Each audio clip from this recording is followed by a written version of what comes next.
years. Dr. Greer has risked his life by exposing this. And they have built a fleet of airships capable of going around the world and attacking cities just as if they were coming from outside the earth, with the end of taking over the world. That is the aim of the game. And somehow, first of all, we have got to understand what is going on. And then we have got to persuade the American people, and especially the American Congress, that they have to do something about it. Because they're the one that's putting up the money to keep this threat alive and to risk the fate of all of the earth. Now, you've mentioned before there's numerous alien species. We always hear about not only human abductions, but these cattle mutilations where it appears there's been highly advanced operations performed on these cattle. Is there any particular species that might be responsible for these abductions? I wouldn't say so. The Americans signed agreements, I think, with a couple of species that they could do a certain amount of that in order to, in exchange for technology. But then there was no control. The visitors were supposed to give them lists of the people who had been abducted, and so of course that was never done, or certainly not lists that were accurate. And I think I don't want to pinpoint anyone, but I do want to mention that the mutilations and the abductions didn't end with the visitors. They were taken over by the United States forces. And they have created clones of beings that look like extraterrestrials. And they have abducted people who have been confronted by these clones and given the impression that they had been abducted by extraterrestrials, when in fact they were being abducted by the American Space Command. And so it's getting very complicated, because when you have so many species from different parts of the cosmos coming, and with different plans and different points of view. And some of them, you asked a question earlier about would they intervene. They only know, but they have one or two occasions. They have cut the atomic warheads from one or two missiles that have been launched. So the answer is they could and might intervene. We just don't know. But we shouldn't rely on them for protection. We should try and clean up our own act.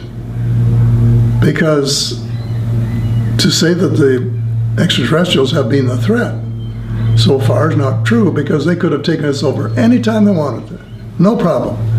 Still could. And that's because they're so much further advanced from us. We don't even really know where they're from exactly, but they have the ability to come here. So there's nothing realistically we could do to defend ourselves should they want. That's absolutely true. They're so far advanced that they could, even when our people now are so far advanced, relatively speaking, after 50 or 60 years, that they can shoot them down, some of them. They still couldn't fight a war against most of the extraterrestrial species, which are still far, far more sophisticated than we are. They're way ahead of us still. And to take them on for size would be absolute total folly, because we've got some people who think they're so smart they can do anything, and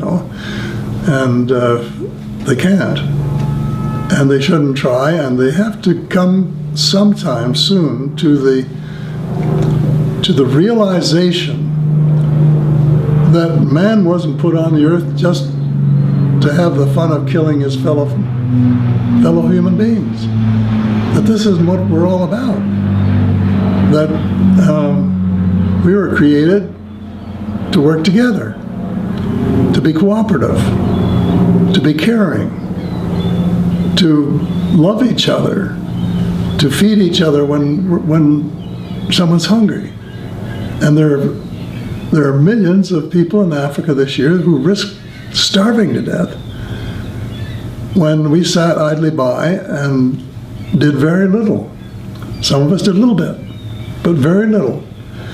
And lots of them who need roofs over their heads and medical attention and so on, these are the things that we should have been doing for the benefit of our species, which is an experiment, instead of saying, well, we're going to have the next and biggest empire in the history of the world. It's going to be greater than the Roman Empire.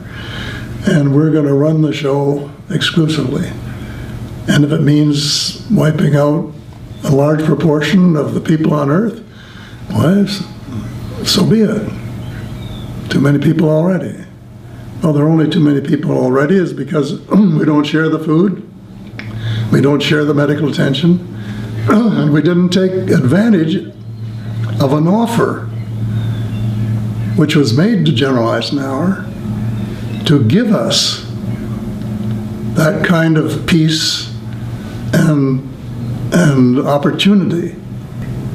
So we've made wrong choices all the way along the line, and we've been going our merry way as if power and greed were the predominant characteristics of our species, instead of love and caring, compassion, and mutual cooperation, which is what the Creator intended. So, which way are we going to go? And that's kind of where we're sitting at the moment, because are we going to do what we have to do to avoid this catastrophe that a handful of very sick people are planning to do to us?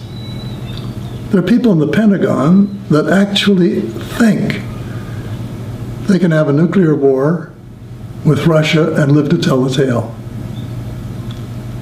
Well, they're psychopathic. It's impossible. It will not happen because there are so many checks and balances. But even though they don't believe that there's mutual assured destruction, which has been the plan for 50 years or so, since the atomic weapons became widespread, it's more than enough of them around in submarines and elsewhere that it would be. And millions of the US population would be wiped out if they were ever silly enough, the people of the Pentagon, who have been running the show for so long, to start an atomic war with Russia. And heaven forbid that they are allowed to do that. But first of all, we have to be aware of what they're planning. And it's been reported in a couple interviews that you've mentioned there's a federation of alien species. Do all of the alien species kind of work together, or is there warring species that war with each other? Well, I only know about the Galactic Federation, and I don't know much about it, so I shouldn't talk about it. But they are concerned about what's going on in the world, and they have been working through individuals. They'll pick out a few individuals and visit them, or talk to them telepathically, or send information to them by channeling. I have a very close friend who was writing a second book right now with channeling from a species called the Pleiadians. Very few people have heard of it. They have a deal that they won't interfere. But I think that there's also a loophole if things get bad enough that they would make exceptions. But we can't count on them. I mean, maybe we can count on them, but we shouldn't count on them because they say, you clean up your act. You're in charge, it's your planet, and if it comes to a dead end, it will be because you let it or made it a dead end. Because it wasn't necessary and you had everything going. It's one of the best planets in the whole universe. And everybody covets the fact that it's so good, and you have been destroying it. And this is something that we've tried to let you know by various ways over a long period. The individual communications always say, look, there are things you've got to do. Stop your clear cutting, stop your fracking, stop using fossil fuels, because there are better ways. And I personally keep pushing and pushing for clean, zero-point energy machines. And in my latest book, Money Mafia, I insist that we should really try to install zero-point energy engines in every car, truck, and tractor, and motorboat, and airplane, and home in the world in 7 years, if we want to save the planet, if we're serious. And we could do it. People say, don't be silly. Well, I know that we could do it because in World War II, we had to convert every automobile plant, every refrigerator plant, and every washing machine plant into armaments plants to win the war. The war we're faced with now to save our home requires us to do just the opposite, to take every armaments plant and convert it into a plant to build zero-point energy engines for cars and trucks and homes and airplanes and so on. And if we did that on a cooperative basis, with all of the big powers behind it, and all of the rest of us coming along, either for the ride or taking our own initiative, we could do it. It's still possible to stop a very large part of the damage. Some of it's already irreversible in the short period. But we could still save our home, put the fire out, and have a nice, happy environment for millions and millions of people who live for a long time to come. Will we do it? Well, I don't know. Ask your politician, your MP, your congressman, your whoever represents you, what they're doing to have that come to pass, and see what their answers are, and then tell them what you think, if they're not up to speed on it. And there was a big CBC article, and it was on the news across Canada in March of 2013, where the government of Canada came out and said they realized that there is an increasing number of UFO sightings, but the government of Canada is no longer going to be doing any of their own investigations, and instead they're going to be relying on private citizens to investigate these UFOs. Do you think that's a truthful statement, that the government of Canada wouldn't really be too concerned about unidentified flying objects flying over their skies? I don't think so. Excuse me. I think it's typical of the North American influence that our government is just trying to put the people off, saying we're not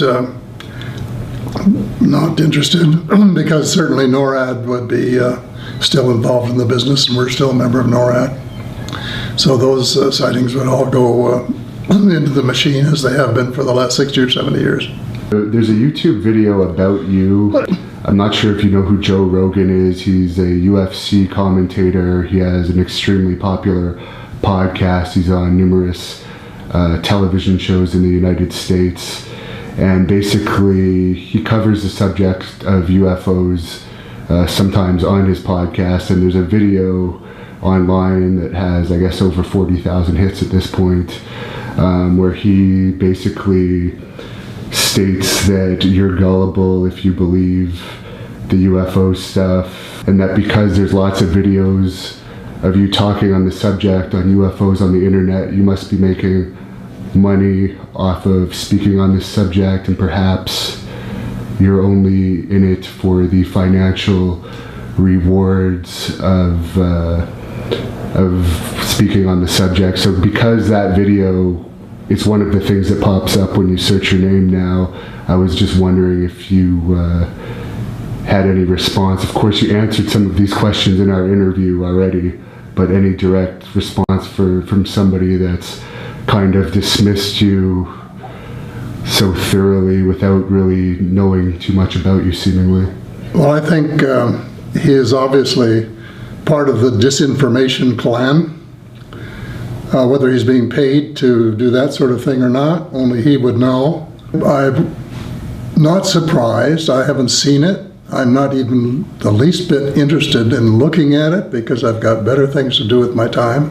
But I've been telling the truth for the last 12 years. And that's the reason that there are some people who don't want the truth to be told, who have to say that I don't know what the score is.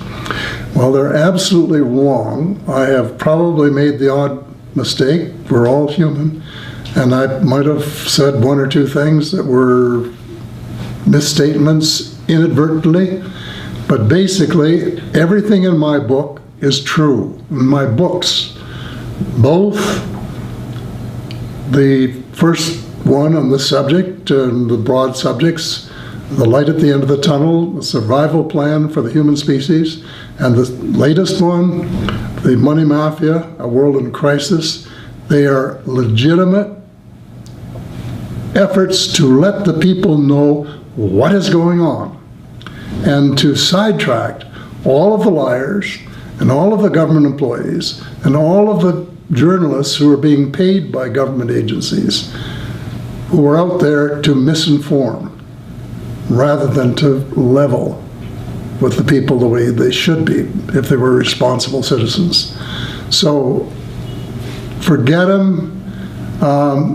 He is, in his own way, like NASA, trying to misinform rather than to inform. And you can get the straight goods from my books. And when I make a YouTube, if there's a fluff in it, forgive me, but it will be as legitimate and as honest and as straightforward as I can possibly make it. And do I make a lot of money out of it? No. I haven't, to the best of my knowledge, ever broken even on a book. And I've written 14. If I have, it would, peanuts. And most of them have cost me money, some of them thousands of dollars, to get out there. But I have a responsibility as a citizen of my country and of the world to try and alert people to how they're being misinformed by people like that and by agencies like NASA and the United States shadow government and the United States government in a way that is not only detrimental to their understanding and their perhaps actions, but could be fatal if they don't get the truth from someone.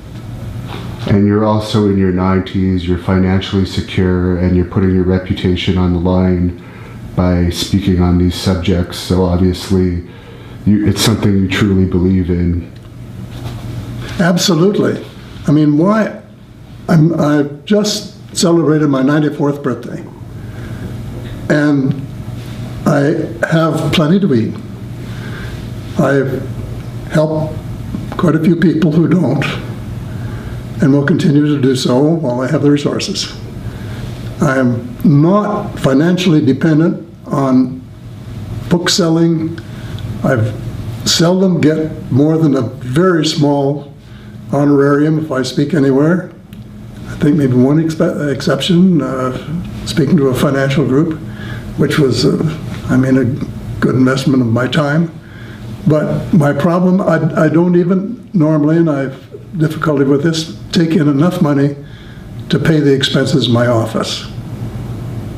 And I've had to put my own money in order to keep up my campaign of trying to let the people really know what's going on. And finally, if a species of extraterrestrials were to reveal themselves in a big way to the public, what means do you think they would do to do it in a fashion?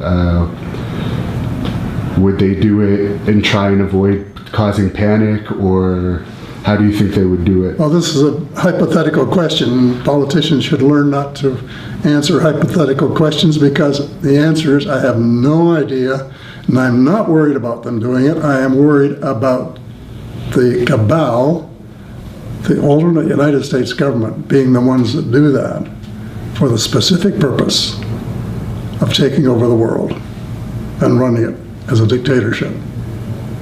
And I don't believe you personally have any social media. I could be wrong on that, but for anyone watching this that might not be familiar with you, where could they find out more about you? I know you have your website.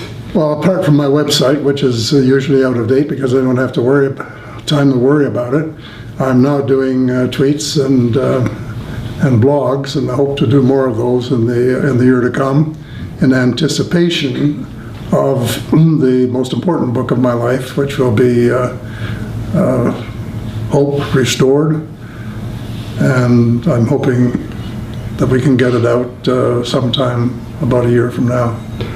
And I personally picked up your Light at the End of the Tunnel book from the library, so I know it's available in Ontario libraries, but if someone would like to purchase your books, where could they find it? Well, they can get them from Amazon, of course, fast delivery.